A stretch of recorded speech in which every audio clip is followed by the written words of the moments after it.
আসসালামু আলাইকুম। সবার আগে বাছাই করা 10টি আন্তর্জাতিক খবর জানিয়ে দেব। প্রথমেই থাকছে শিরোনাম। তবে তার আগে অনুরোধ থাকবে ভিডিওটিতে একটি লাইক দিবেন।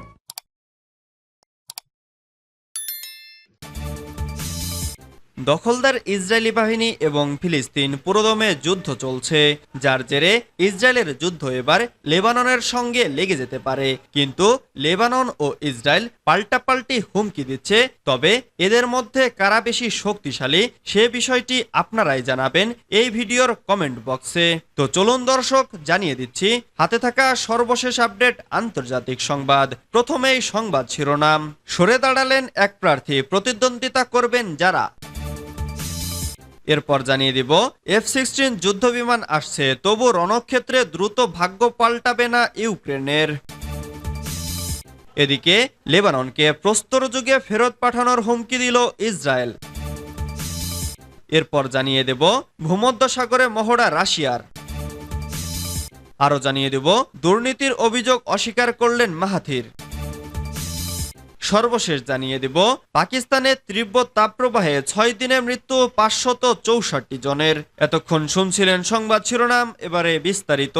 তবে অনুরোধ থাকবে ভিডিওটিতে একটি লাইক করবেন এবং কমেন্ট করে জানিয়ে দিবেন কোন জেলা থেকে আপনি আমাদের এই ভিডিওটি দেখছেন।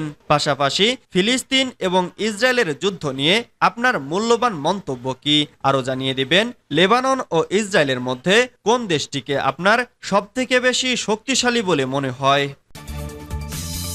সরে দাঁড়ালেন এক প্রার্থী, প্রতিদ্বন্দ্বিতা করবেন যারা। ইরানের প্রেসিডেন্ট ইব্রাহিম রাইসি হেলিকপ্টার দুর্ঘটনায় নিহত হন।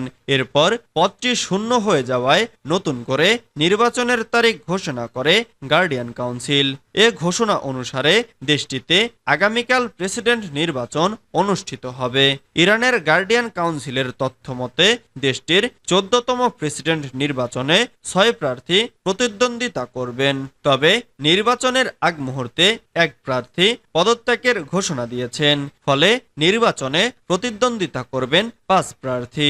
চীনের সংবাদ মাধ্যম চিনহুয়ার এক প্রতিবেদনে এ তথ্য জানানো হয়েছে। প্রতিবেদনে বলা হয়েছে ইরানের প্রেসিডেন্ট প্রার্থী ও দেশটির ভাইস প্রেসিডেন্ট গাজিদাদেহ হাশেমি নির্বাচনী প্রতিদ্বন্দ্বিতা থেকে নিজেকে প্রত্যাহার করে নিয়েছে। সামাজিক যোগাযোগ মাধ্যম এক্সে এক পোস্টে তিনি পদত্যাগের ঘোষণা দেন। ইরানের নির্বাচন সংক্রান্ত দেখভালের দায়িত্বে থাকা গার্ডিয়ান কাউন্সিল জানিয়েছে নির্বাচনের প্রার্থিতা অনুমোদন করা 6 প্রার্থীর মধ্যে 5 জন রক্ষণশীল এবং 1 জন মধ্যপন্থী। F-16 যুদ্ধবিমান আসছে, তবু রণক্ষেত্রে দ্রুত ভাগ্য পাল্টাবে না ইউক্রেনের। রাশিয়ার সঙ্গে যুদ্ধ শুরু হওয়ার প্রায় 2 বছর পর অবশেষে F-16 যুদ্ধবিমান পেতে যাচ্ছে ইউক্রেন।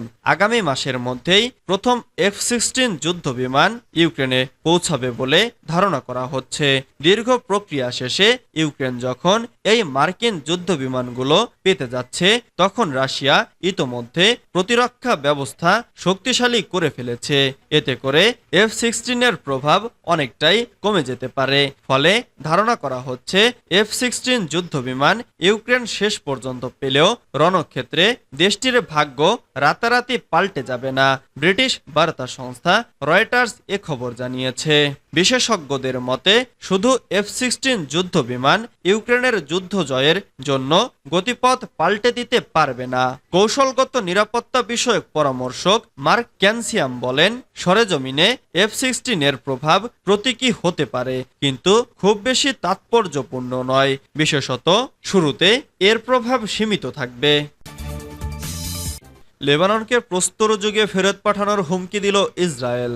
লেবাননে যুদ্ধ চায় না ইসরায়েল, তবে যুদ্ধ শুরু হলে প্রতিবেশী দেশটিকে প্রস্তর যুগে ফেরত পাঠানোর হুমকি দিয়েছেন ইসরায়েলের প্রতিরক্ষা মন্ত্রী ইয়োভ গ্যালান্ট। বুধবার 26 জুন যুক্তরাষ্ট্রের রাজধানী ওয়াশিংটন ডিসিতে এক সংবাদ সম্মেলনে তিনি বলেন, যুদ্ধের প্রতিটি পরিস্থিতির জন্য প্রস্তুতি নিচ্ছি আমরা। কাতার ভিত্তিক সংবাদ মাধ্যম আল জাজিরা এ খবর জানিয়েছে। যুক্তরাষ্ট্র সফরের শেষ দিন গ্যালান্ট আরও বলেন, আমাদের সমর্থ রয়েছে লেবাননকে প্রস্তর যুগে ফিরিয়ে নেওয়ার, তবে আমরা তা করতে চাই না। তিনি বলেন, হিজবুল্লাহ খুব ভালো করেই জানে যুদ্ধ শুরু হলে আমরা লেবাননে ব্যাপক ধ্বংসযজ্ঞ বয়ে আনতে পারি। গত ৭ অক্টোবর গাজায় সংঘাত শুরুর পর থেকেই দুই দেশের সীমান্তে ইসরায়েলি বাহিনী ও ইরান সমর্থিত লেবানিজ সশস্ত্র গোষ্ঠী হিজবুল্লাহর মধ্যে প্রায় প্রতিদিনই গুলি বিনিময়ের ঘটনা ঘটছে। চলতি মাসে প্রধানমন্ত্রী বেনিয়ামিন নেতানিয়াহু হুঁশিয়ারি দিয়ে বলেছেন, লেবানন সীমান্তে অভিযানের প্রস্তুতি নিচ্ছে ইসরায়েল। এরপর থেকেই দুদেশের মধ্যে পূর্ণাঙ্গ যুদ্ধের আশঙ্কা বেড়েছে। ভূমধ্যসাগরে মহড়া রাশিয়ার। ভূমধ্যসাগরে মহড়া চালালো রাশিয়ার নৌবাহিনী।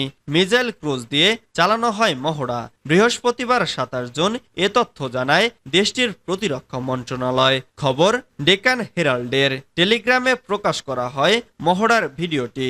দেশটির নৌবাহিনী জানায়, মূলত মহড়ায় সিড্রনের হামলা প্রতিহতে নিজেদের সক্ষমতা যাচাই করা হচ্ছে। এর আগে গত সপ্তাহে কিউবা আটলান্টিক মহাসাগরে সাবমেরিন নিয়ে মহড়া চালিয়েছে রুশ নৌবাহিনী। সমুদ্রে দেশটির এসব তৎপরতা পর্যবেক্ষণ করা হচ্ছে বলে জানিয়েছে যুক্তরাষ্ট্র। দুর্নীতির অভিযোগ অস্বীকার করলেন মাহাথির। মালয়েশিয়ার সাবেক প্রধানমন্ত্রী মাহাথির মোহাম্মদ তার বিরুদ্ধে করা দুর্নীতির অভিযোগ অস্বীকার করেছেন। সেই সঙ্গে দুর্নীতির অভিযোগ তোলায় বর্তমান প্রধানমন্ত্রী আনোয়ার ইব্রাহিমের বিরুদ্ধে ৩ কোটি ২০ লাখ মার্কিন ডলার ক্ষতিপূরণ দাবিতে মানহানির মামলা করতে চলেছেন তিনি। সম্প্রতি প্রধানমন্ত্রী আনোয়ার ইব্রাহিম সাবেক এই প্রধানমন্ত্রীর বিরুদ্ধে দুর্নীতির অভিযোগ তোলেন এবং সে বিষয়ে তদন্ত চলমান। সম্প্রতি কাতার ভিত্তিক সংবাদ মাধ্যম আল জাজিরাকে দেওয়া এক সাক্ষাৎকারে আনোয়ার ইব্রাহিমের প্রতি ইঙ্গিত করে মাহাথির মোহাম্মদ বলেছেন, আমার বিরুদ্ধে অর্থ আত্মসাতের প্রমাণ থাকলে তা আদালতে পেশ করুন।